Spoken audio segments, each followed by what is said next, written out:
if he should see the convoy of an African minister, not our president, I'm not touching the presidents. The presidents are in a different world. The African minister. The African minister will never queue. Oh, he's anathemic. Oh, the African minister is a demigod.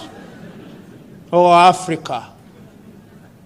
The African counselor in your rural home, when they go to churches, not even if it is not their denomination, they saunter to the front seats.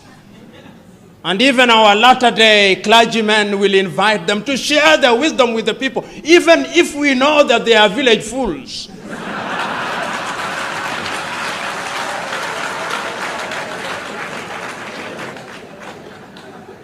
If there is anything that we must learn from Western Europe, is that they have gone through enough problems and they are capable of organizing their affairs, and they have demystified political leadership.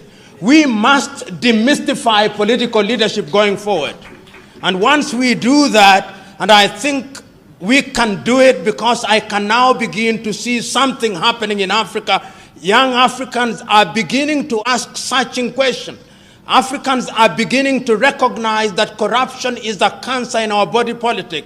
They are beginning to recognize that those who want to buy their votes don't mean well for them. They are beginning to recognize that there is enough money to change their lives if the thieves are eliminated from the political arena.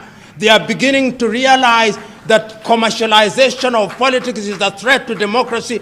They are beginning to rise up. And I think that those who have not smelled the coffee will be surprised. They will be surprised when the ground moves from under their feet. They'll be surprised when Africa begins to elect individuals who can demonstrate that they have ideas, because the politics of the 21st century is the politics of ideas and about competition of ideas. And therefore, when one is appointed into any public office because of the demands of the electorate, and this relationship between the African member of parliament or the African president and the electorate is a symbiotic relationship. It is symbiotic in a very perverse manner. And I suspect I'm misusing the word symbiotic, but I'll use it or misuse it nevertheless, to the extent that it explains my point. What happens is that it appears that the electorate has allowed the so-called leader, because many of them are misleaders, to remain in their positions of power and to acquire as much as they can, on the understanding that periodically their loot will be shared with them. It is some kind of Robin Hoodism of a latter-day kind. And this Robin Hood kind of politics is a little bit different, at least from my understanding. Robin Hood robbed the rich in order to share with the poor. But our latter-day African Robin Hoods are in the business of robbing from the poor in order to give a pittance to the very poor. And this is what we are talking about today when we talk about commercialization. So that if you ask any typical African politician, how much does it cost you to be elected into parliament, they'll tell you it is in the millions. It is in the millions, and the millions they spend is perhaps 10 times more than they'll ever earn through their legitimate salaries.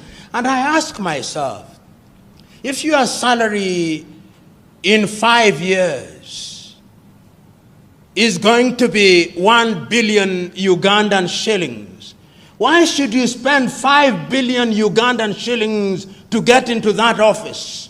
There must be something that we do not see, but you see, and I know what it is. What it is that getting into the office of the Member of Parliament, or indeed any other political office in Africa, is a guarantee that things will come. So that in many African countries, the politician is the major tenderpreneur. The politician is the gatekeeper. The politician is the one who receives the guests. He is the tax collector informally, aside from the URA. And in this regard, therefore, we must commercialize politics. We may blame the politicians, but what about the electorate? The electorate also is to be blamed. The electorate has insatiable thirst and hunger for things that they have not worked for. They have been trained and they no longer listen to ideas. My good friend Norbert Mao, who I was told was here, I do not know whether he is here, will tell you, not that I have talked to him this morning, but he'll tell you that one of the pains that one has to endure when you confront your typical African electorate is to convince the electorate that ideas count for something. Many times when you address the electorate and you are waxing eloquent, telling them, when I'm elected, I'm going to ensure that we have good health services. We are going to ensure that we have good schools. We are going to ensure that we create opportunities for innovation and invention and create opportunities for young men and women. They are waiting for you to finish. They will tell you, we hear you. We know you are going to do all those beautiful things. But in the intervening period, I must eat. And therefore, no matter how beautiful your ideas are, if you don't carry money on that day, your ideas, like the elephant before them, will never fly. Leaders who, upon ascending to power in Africa, became demigods. How many of you here will forget Mobutu Sese Seko? How many of you here will forget Jean Bedel Bokassa? How many of you here will forget Samuel Doe?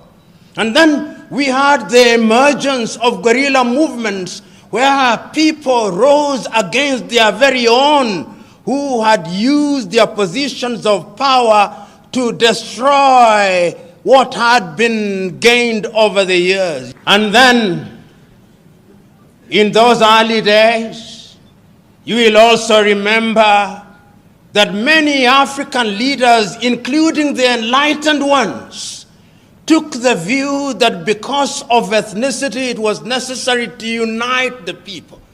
And whether you are speaking from Dar es Salaam in Tanzania, or Lusaka in Zambia, or Kinshasa in what was then Zaire, now the Democratic Republic of Congo, or you are speaking from Nairobi in Kenya, and here in Uganda, the clarion call was that we must have one-party states.